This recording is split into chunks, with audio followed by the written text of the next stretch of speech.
Hi friends, 100 ദിവസത്തെ study പ്ലാനിൻ്റെ day 3ലേക്ക് എല്ലാവർക്കും സ്വാഗതം.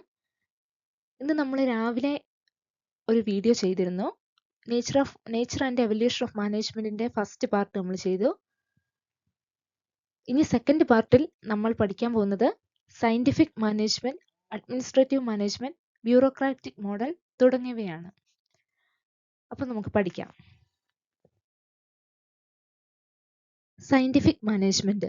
FW ടൈലർ ആണ് സയൻറ്റിഫിക് മാനേജ്മെൻറ്റ് ഡെവലപ്പ് ചെയ്തിരിക്കുന്നത്. Full name Frederick Winslow Taylor എന്നാണ്. ഫാദർ ഓഫ് സയൻറ്റിഫിക് മാനേജ്മെൻറ്റ് എന്നാണ് അന്നറിയപ്പെടുന്നത് ടൈലർ ആണ്. സയൻറ്റിഫിക് മാനേജ്മെൻറ്റ് എന്ന് പറഞ്ഞാൽ മാനേജ്മെൻറ്റിൽ സയൻറ്റിഫിക് മെത്തേഡ്സ് അപ്ലൈ ചെയ്യുന്നു. എന്തിന്? For improving efficiency and productivity. പണ്ടൊക്കെ നമ്മൾ ട്രയൽ ആൻഡ് ഇററിലൂടെയായിരുന്നു ഓരോ കാര്യങ്ങൾ ചെയ്തുകൊണ്ടിരുന്നത്. നമ്മൾ ആദ്യം ഒന്ന് ട്രൈ ചെയ്യും, എന്നിട്ട് അതിൽ നിന്ന് തെറ്റുകൾ മനസ്സിലാക്കി നമ്മൾ ബാക്കി പുതിയ പുതിയ കാര്യങ്ങൾ ചെയ്യും. പക്ഷേ ഇവിടെ ട്രയൽ ആൻഡ് ഇറർ മാറ്റിയിട്ട് എന്ത് ചെയ്തു? സയൻറ്റിഫിക് പ്രിൻസിപ്പിൾസ് ഇംപ്ലിമെന്റ് ചെയ്തു. സയൻറ്റിഫിക് പ്രിൻസിപ്പിൾസ് ഉപയോഗിച്ച് ജോലികൾ എഫിഷ്യൻ്റ് ആക്കുക എന്നതാണ് സയൻറ്റിഫിക് മാനേജ്മെന്റിൽ പറയുന്നത്. ടൈലറിന്റെ മെയിൻ കോൺട്രിബ്യൂഷൻസ് ആണ് time and motion studies, standardisation of tools and methods, differential piece rate, scientific selection and training of workers. ഇതൊക്കെ നമ്മൾ വരുന്നിടത്ത് പഠിക്കുന്നുണ്ട് കേട്ടോ. അടുത്തതായി നോക്കാൻ പോകുന്നത് പ്രിൻസിപ്പിൾ ഓഫ് സയൻറ്റിഫിക് മാനേജ്മെന്റ് ആണ്. First one, science not rule of തം.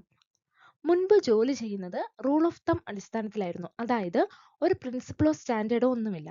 നമ്മുടെ എക്സ്പീരിയൻസിന്റെ ബേസിസിലൊക്കെയാണ് ജോലികൾ ക്രമീകരിച്ചിരിക്കുന്നത്. ഇവിടെ പരിചയത്തിന്റെ അടിസ്ഥാനത്തിന് പകരം സയന്റിഫിക് മെത്തേഡ് ഉപയോഗിച്ച് ബെസ്റ്റ് വേ കണ്ടുപിടിക്കണം എന്നാണ് ടൈലർ പറയുന്നത്. അടുത്തത് ഹാർമോണി നോട്ട് ഡിസ്കോർഡ് എന്ന് വെച്ചാൽ കലഹത്തിന് പകരം സൗഹൃദം. ഒരു ഓർഗനൈസേഷനിൽ മാനേജേഴ്സും വർക്കേഴ്സും തമ്മിൽ എപ്പോഴും കോൺഫ്ലിക്റ്റ് ആണെങ്കിൽ ആ ഓർഗനൈസേഷന് ഒരു വളർച്ച ഉണ്ടാകില്ല. പകരം നല്ല സൗഹൃദമാണ്, അല്ലെങ്കിൽ നല്ലൊരു സോഷ്യൽ റിലേഷൻഷിപ്പ് ആണ് മാനേജേഴ്സും വർക്കേഴ്സും തമ്മിലുള്ളതെങ്കിൽ നല്ല എഫിഷ്യൻ്റ് ആയി വർക്കേഴ്സിന് ജോലി ചെയ്യുകയും ഓർഗനൈസേഷന് നല്ല രീതിയിൽ ഗ്രോത്ത് ഉണ്ടാവുകയും ചെയ്യും. ഇവിടെ ടൈലർ സ്ട്രെസ് ചെയ്യുന്നത് ഹാർമോണി ആൻഡ് മ്യൂച്വൽ അണ്ടർസ്റ്റാൻഡിങ്ങിനാണ്. ഉദാഹരണം പറഞ്ഞാൽ മാനേജേഴ്സ് വർക്കേഴ്സിന്റെ വെൽഫെയർ കൂടി കെയർ ചെയ്യണം. അങ്ങനെ വന്നാൽ എംപ്ലോയീസിന്റെ പ്രൊഡക്ടിവിറ്റി കൂടും. അടുത്തത് പറയുന്നത് കോപ്പറേഷൻ നോട്ട് ഇൻഡിവിജ്വലിസം. മാനേജേഴ്സും വർക്കേഴ്സും തമ്മിൽ നല്ലൊരു സഹകരണം ഉണ്ടാകണം. അല്ലാതെ മാനേജേഴ്സ് ഒറ്റയ്ക്ക് തീരുമാനമെടുക്കുകയും വർക്കേഴ്സിന് ഒരു ഇമ്പോർട്ടൻസും കൊടുക്കാതെ ഇരുന്നാൽ അത് പ്രൊഡക്ടിവിറ്റിയെ ബാധിക്കും. ടൈലർ പറയുന്നത് മാനേജ്മെന്റും വർക്കേഴ്സും പാർട്ട്നേഴ്സിനെ പോലെ പ്രവർത്തിക്കണം. അതായത് നല്ല സഹകരണത്തിൽ നല്ല സ്നേഹത്തോടെ പ്രവർത്തിക്കണം എന്നാണ് ടൈലർ പറയുന്നത്. അടുത്തത് maximum output not restricted output. Taylor emphasised on maximum output not restricted output. പണ്ട് കാലത്ത് ചില വർക്കേഴ്സ് മനഃപൂർവ്വം അവരുടെ വർക്ക് സ്ലോ ചെയ്യാറുണ്ട്. അവരുടെ ജോലി എന്ത് ചെയ്യാൻ സെക്യൂർഡ് ആകാൻ. അതായത് ഒരു നിശ്ചിത സമയത്തിനുള്ളിൽ അവർ ജോലി പൂർത്തിയാക്കി കഴിഞ്ഞാൽ അതോടെ കഴിയുമല്ലോ. അപ്പോൾ അവരത് നീട്ടി കൊണ്ടുപോകും. പക്ഷേ ടൈലർ പറയുന്നത് മാക്സിമം ഔട്ട്പുട്ട് ഉണ്ടാക്കാൻ. അങ്ങനെ ഉണ്ടാക്കി കഴിഞ്ഞാൽ അത് വർക്കേഴ്സിനും മാനേജ്മെന്റിനും രണ്ടുപേർക്കും ബെനിഫിറ്റ് ഉണ്ടാകും. അതെങ്ങനെയാണ്? വർക്കേഴ്സ് കൂടുതൽ ഔട്ട്പുട്ട് ഉണ്ടാക്കുന്നതിലൂടെ അവർക്ക് ഹയർ വേജസ് കിട്ടും. മാനേജ്മെന്റിന് കൂടുതൽ പ്രോഫിറ്റും കിട്ടുന്നു. ഇതാണ് maximum output not restricted output എന്നതിൽ പറയുന്നത്. അടുത്തത് development of workers to their fullest potential. ഇതിൽ പറയുന്നത് വർക്കേഴ്സിനെ സയന്റിഫിക്കലി സെലക്ട് ചെയ്യുക. അതായത് റൈറ്റ് പേഴ്സൺസിനെ റൈറ്റ് ജോബിന് സെലക്ട് ചെയ്യുക. അതിനുശേഷം അവർക്ക് പ്രോപ്പർ ട്രെയിനിങ് കൊടുത്ത് അവരുടെ കഴിവുകളെ വികസിപ്പിച്ചെടുക്കുക. ട്രെയിനിങ് കൊടുക്കുന്നതിലൂടെ എംപ്ലോയീസിന്റെ എഫിഷ്യൻസി കൂട്ടാനും വേസ്റ്റേജ് റെഡ്യൂസ് ചെയ്യാനും ഈവൻ ടൈം വേസ്റ്റേജ് പോലും മാനേജ് ചെയ്യാൻ സാധിക്കും. അതുപോലെ വർക്കേഴ്സും ഓർഗനൈസേഷനൊപ്പം വളർന്നു വരും. ഇതൊക്കെയാണ് ടൈലറിന്റെ പ്രിൻസിപ്പിൾസ് ഓഫ് മാനേജ്മെന്റ് പറയുന്നത്. നമുക്ക് ടൈലറിന്റെ ഈ പ്രിൻസിപ്പിൾ പഠിക്കാൻ ഒരു കോഡ് ഉണ്ടാക്കാം. കാരണം നമ്മൾ ചിലപ്പം കുറെ പഠിക്കുമ്പോൾ നമ്മൾ മറന്നു പോകുമല്ലോ. അതാ കോഡാണ്. Some happy cats make dance. സമ്മിന്റെ S science not rule of thumb, H harmony not discord, C cooperation not individualism, M maximum output not restricted output, D development of workers to their fullest potential. ഇങ്ങനെ നിങ്ങൾക്കും എന്തെങ്കിലുമൊക്കെ code ഉണ്ടാക്കാം കേട്ടോ. എന്നിട്ട് code comment ചെയ്യുക. നമുക്ക് എല്ലാവർക്കും ഒരുമിച്ച് പഠിക്കാം.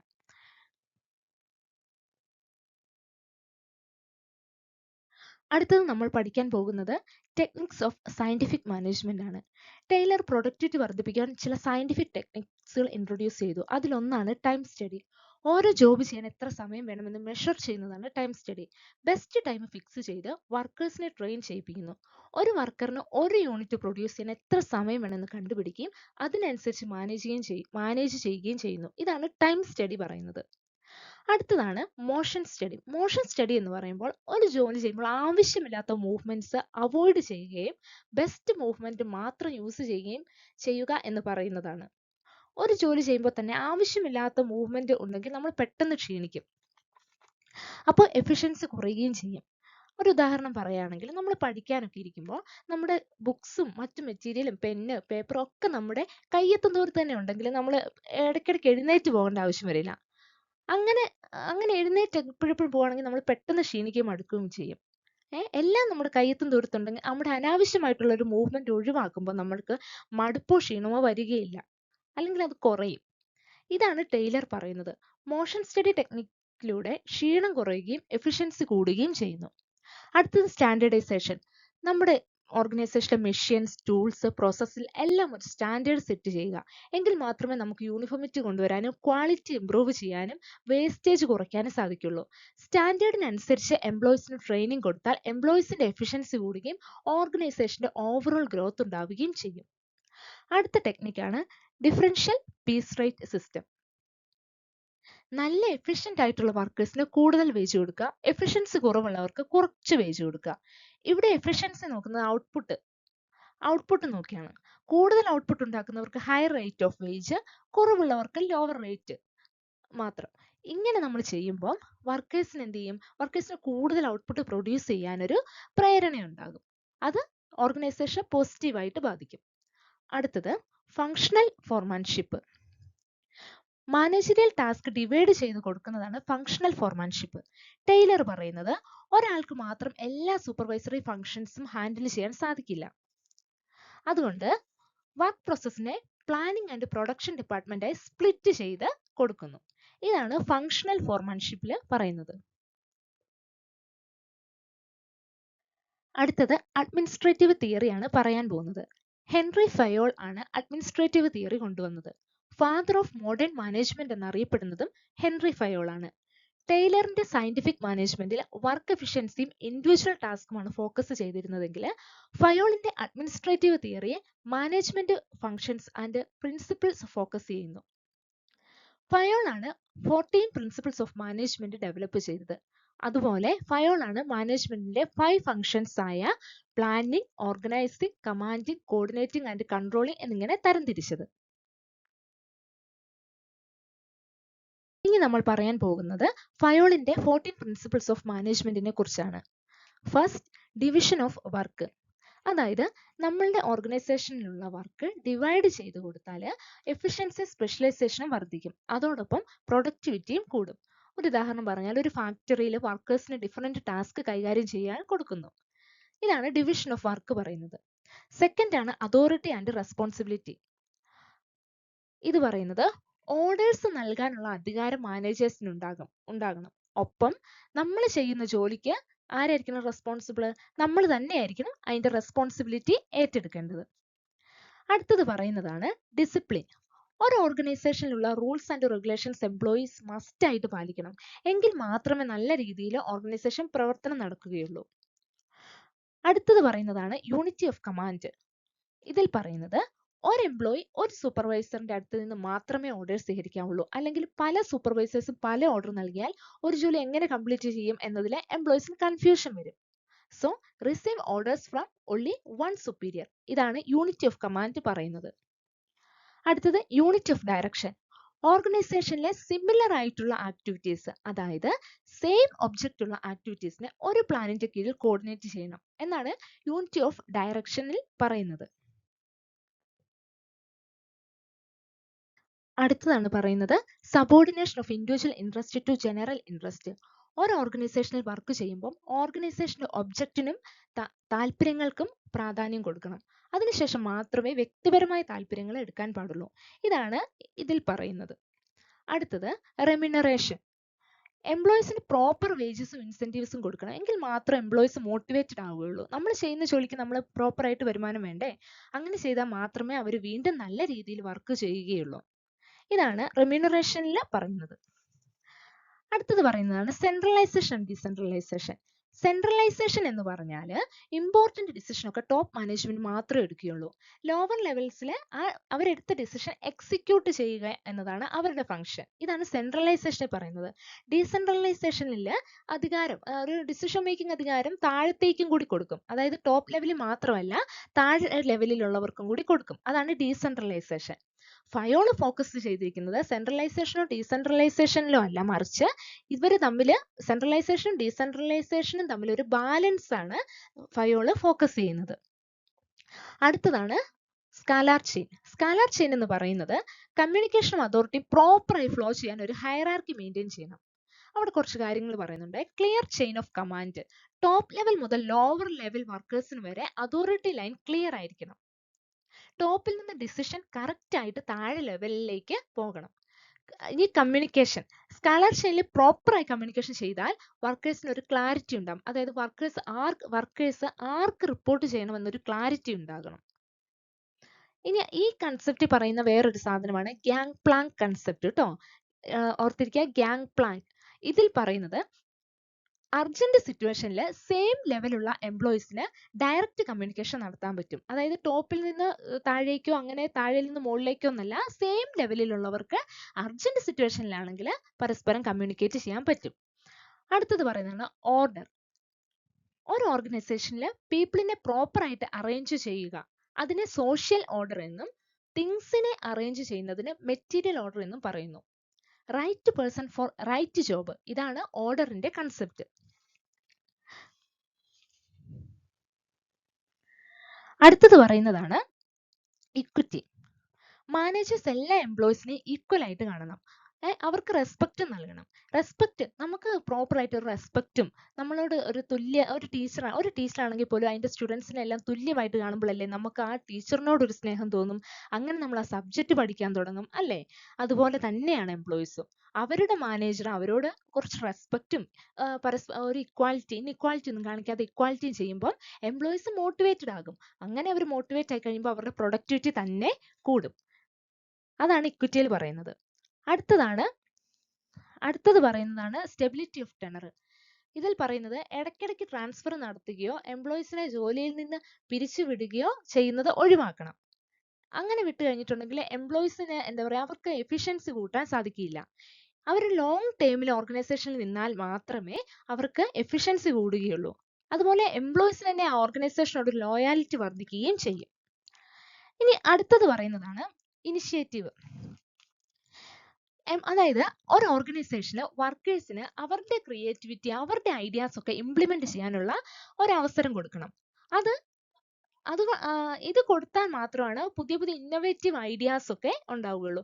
ഇങ്ങനെ അവരുടെ ഐഡിയാസിന് മാനേജേഴ്സ് മൂല്യം ചെയ്യുന്നുണ്ടെന്ന് കണ്ടു കഴിയുമ്പോൾ എന്ത് ചെയ്യും?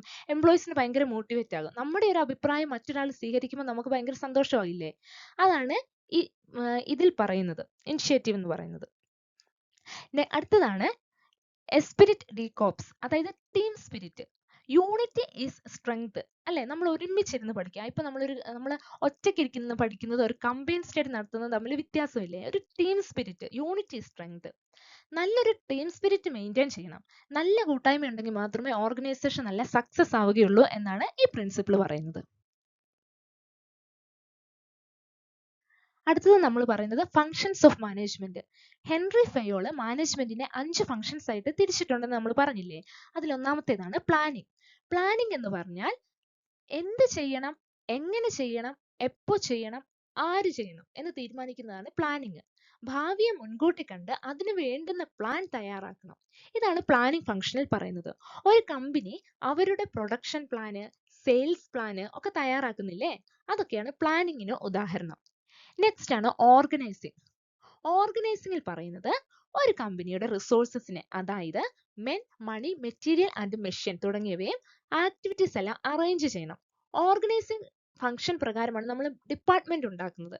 മാത്രമല്ല ഓരോരുത്തർക്കും ഡ്യൂട്ടീസ് അസൈൻ ചെയ്യുക തുടങ്ങിയവയൊക്കെയാണ് ഓർഗനൈസേഷൻ ഫംഗ്ഷനിൽ പറയുന്നത്. ആണ് കമാൻഡിങ് ഓർ ഡയറക്റ്റിംഗ്. കമാൻഡിങ് എന്ന് പറഞ്ഞാൽ നമ്മൾ വേണ്ട നിർദ്ദേശങ്ങൾ എംപ്ലോയീസിന് കൊടുക്കണം. അതായത് വർക്കേഴ്സിന് പ്രോപ്പർ ഗൈഡൻസും മോട്ടിവേഷനും ഒക്കെ നൽകുക. ഇതൊക്കെയാണ് കമാൻഡിങ് ഫംഗ്ഷനിൽ പറയുന്നത്. മാനേജർ പ്രോപ്പർ ആയിട്ട് കാര്യങ്ങൾ പറഞ്ഞു കൊടുത്താലാണ് അതിനനുസരിച്ച് വർക്കേഴ്സിന് വർക്ക് ചെയ്യാനും അവരുടെ ടാസ്ക് കംപ്ലീറ്റ് ചെയ്യാനും അതുവഴി ഓർഗനൈസേഷന്റെ ഗോൾ അച്ചീവ് ചെയ്യാനും സാധിക്കുകയുള്ളൂ. അടുത്തതാണ് കോർഡിനേറ്റിംഗ്. ഓർഗനൈസേഷൻ ഡിഫറെന്റ് ഡിപ്പാർട്ട്മെന്റിനെയും ആക്ടിവിറ്റീസിനെയും എല്ലാം കോർഡിനേറ്റ് ചെയ്യുക എന്നതാണ് ഇവിടെ പറയുന്നത്. നമ്മൾ പല ഡിപ്പാർട്ട്മെന്റ് ആയി തിരിക്കുന്നു, ടാസ്കുകൾ അസൈൻ ചെയ്യുന്നു. ഇവയെല്ലാം നമ്മൾ ചെയ്യുന്നത് എന്തിനാ? ഓർഗനൈസേഷന്റെ ഗോൾ അച്ചീവ് ചെയ്യാനാണ്. അതുകൊണ്ട് തന്നെ ഇവയെല്ലാം നമ്മൾ എന്ത് ചെയ്യണം? കോർഡിനേറ്റ് ചെയ്യണം. അടുത്തത് പറയുന്നതാണ് കൺട്രോളിംഗ്. കൺട്രോളിംഗ് എന്ന് പറഞ്ഞാൽ നമ്മൾ പ്ലാൻ ചെയ്തതുപോലെയാണോ കാര്യങ്ങൾ നടക്കുന്നതെന്ന് നോക്കുക. അല്ലെങ്കിൽ എന്തെങ്കിലും ഡീവിയേഷൻസ് ഒക്കെ ഉണ്ടെങ്കിൽ അതിനനുസരിച്ച് ആക്ഷൻ എടുക്കുകയും വേണം. കൺട്രോളിങ്ങിലാണ് നമ്മൾ സ്റ്റാൻഡേർഡ് സെറ്റ് ചെയ്യുകയും നമ്മുടെ ആക്ച്വൽ പെർഫോമൻസിനെ മെഷർ ചെയ്യും. അതിനുശേഷം ആക്ച്വലും നമ്മൾ സെറ്റ് ചെയ്ത സ്റ്റാൻഡേർഡും തമ്മിൽ കമ്പയർ ചെയ്യും. കമ്പയർ ചെയ്തിട്ട് എന്തെങ്കിലും ഡീവിയേഷൻ ഉണ്ടായാൽ പ്രോപ്പറായി കറക്റ്റീവ് ആക്ഷൻസ് എടുക്കണം. ഇവയെല്ലാമാണ് കൺട്രോളിംഗ് ഫംഗ്ഷനിൽ പറയുന്നത്. ഒരു എക്സാമ്പിൾ പറയുകയാണെങ്കിൽ നമ്മുടെ ആക്ച്വൽ സെയിൽസിനെ ബഡ്ജറ്റഡ് സെയിൽസുമായി കമ്പയർ ചെയ്യും. ഇത് ഇങ്ങനെ കമ്പയർ ചെയ്ത എന്തെങ്കിലും ഡീവിയേഷൻ ഉണ്ടെങ്കിൽ കറക്റ്റീവ് മെഷേഴ്സ് എടുക്കുന്നതിനെ പറയുന്നതാണ് കൺട്രോളിംഗ്. ഇതാണ് ബ്യൂറോക്രാറ്റിക് മോഡൽ. ഈ അപ്രോച്ച് ഡെവലപ്പ് ചെയ്തത് മാക്സ് വെബർ ആണ്. അദ്ദേഹം ഒരു ജർമ്മൻ സോഷ്യോളജിസ്റ്റ് ആണ്. അദ്ദേഹം പറയുന്നത് ഒരു നല്ല ഓർഗനൈസേഷൻ ഓപ്പറേറ്റ് ചെയ്യുന്നത് റൂൾസ് ഹയറാർക്കി ഒക്കെ ബേസ് ചെയ്താണ്. അവിടെ അതോറിറ്റി ലെവൽ ക്ലിയർലി ഡിഫൈൻ ചെയ്യണം. എങ്കിലേ വർക്കേഴ്സിന് ആർക്കാണ് റിപ്പോർട്ട് ചെയ്യേണ്ടത് എന്നൊക്കെ പറയാൻ പറ്റുള്ളൂ. ഡിസിഷൻ ഒക്കെ എടുക്കുന്നത് ആ ഓർഗനൈസേഷനിലുള്ള റൂൾസും സ്റ്റാൻഡേർഡ്സും ഒക്കെ ബേസ് ചെയ്തായിരിക്കണം. അല്ലാതെ വ്യക്തിഗത താല്പര്യങ്ങൾ വെച്ചല്ല എന്നാണ് ഈ മോഡലിൽ പറയുന്നത്. ബ്യൂറോക്രാറ്റിക് മോഡൽ, മാക്സ് വെബർ, അത് ഓർത്തിരിക്കണം കേട്ടോ. അടുത്തത് നമ്മൾ പ്രീവിയസ് ക്വസ്റ്റ്യൻ ഡിസ്കസ് ചെയ്യാണ്. ഈ ഭാഗത്ത് നിന്ന് ചോദിച്ചത് which of the following are salient features of management? ഒന്ന്, management is a goal oriented and aims to achieve organizational objective. രണ്ട്, management is a distinct process consisting of planning, organizing, staffing, directing and controlling. മൂന്ന്, management integrates human and non human resources. അപ്പൊ നമ്മൾ ആലോചിച്ച് നോക്കി, നമ്മൾ മാനേജ്മെന്റിനെ കുറിച്ച് അറിയിക്കുമ്പോൾ നമ്മൾ ഗോൾ ഓറിയന്റഡ് ആണെന്ന് പറഞ്ഞു അല്ലെ. ഓർഗനൈസേഷന്റെ ഒബ്ജക്റ്റീവ് അച്ചീവ് ചെയ്യാൻ വേണ്ടിയിട്ട് ഉപയോഗിക്കുന്നത് അല്ലെ, അച്ചീവ് ചെയ്യാൻ വേണ്ടിയിട്ടാണ് നമ്മൾ മാനേജ്മെന്റ് നടത്തുന്നത് തന്നെ. ഇനി മാനേജ്മെന്റ് കൺസിസ്റ്റ് ഓഫ് പ്ലാനിംഗ് ഉണ്ട്, ഓർഗനൈസിംഗ് ഉണ്ട്, സ്റ്റാഫിംഗ് ഉണ്ട്, ഡയറക്റ്റിംഗ് ഉണ്ട്, കൺട്രോളിംഗ് ഉണ്ട്. ഇതെല്ലാം മാനേജ്മെന്റിൽ പെടുന്നതാണ്. അടുത്തത്, management integrates human and non human resources. ഇത് നമ്മൾ പറഞ്ഞില്ലായിരുന്നോ? എംപ്ലോയീസിനെ മാത്രമാണോ? അല്ല, നമ്മുടെ ഓർഗനൈസേഷനിലുള്ള റിസോഴ്സസിനെ എല്ലാം നമ്മൾ ഇന്റഗ്രേറ്റ് ചെയ്യുന്നുണ്ട് മാനേജ്മെന്റിൽ. അപ്പൊ ഇതിന്റെ ആൻസർ ഏതായിരിക്കും? എല്ലാം 1, 2 ആൻഡ് 3 ഓൾ ആർ കറക്റ്റ് ആണ് ഇതിന്റെ ആൻസർ.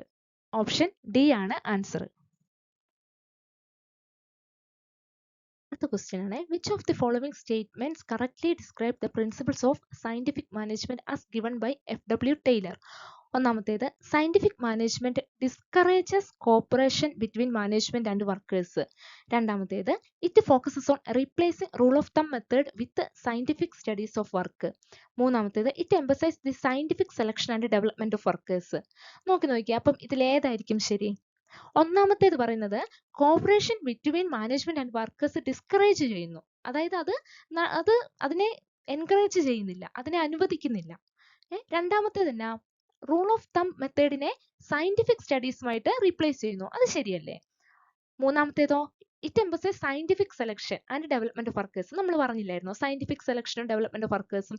ഒന്നാമത്തെ ശരിയാണോ? അല്ല, 2, 3 ആണ് ശരിയായ ഉത്തരം. അപ്പം ഓപ്ഷൻ ബി ആണ് കറക്റ്റ്. അടുത്ത question, which principle of management is concerned with the right place for everything and for every man? Option A equity, option B order, option C discipline, option D scalar chain. ഏതായിരിക്കും? B ആയിരിക്കും അല്ലേ? Order ആണ് പറയുന്നത്. Right place for everything അല്ലെ, right person for right job എന്നൊക്കെ നമ്മൾ പറയുന്നില്ലേ, അത് ഓർഡർ. ഇക്വിറ്റി എന്ന് വെച്ചിട്ടുണ്ടെങ്കിൽ എല്ലാവരും ഈക്വലായി കാണുക. ഡിസിപ്ലിൻ എന്ന് വെച്ചിട്ടുണ്ടെങ്കിൽ അതിന് റൂൾസ് ആൻഡ് റെഗുലേഷൻസ് ഫോളോ ചെയ്യാം.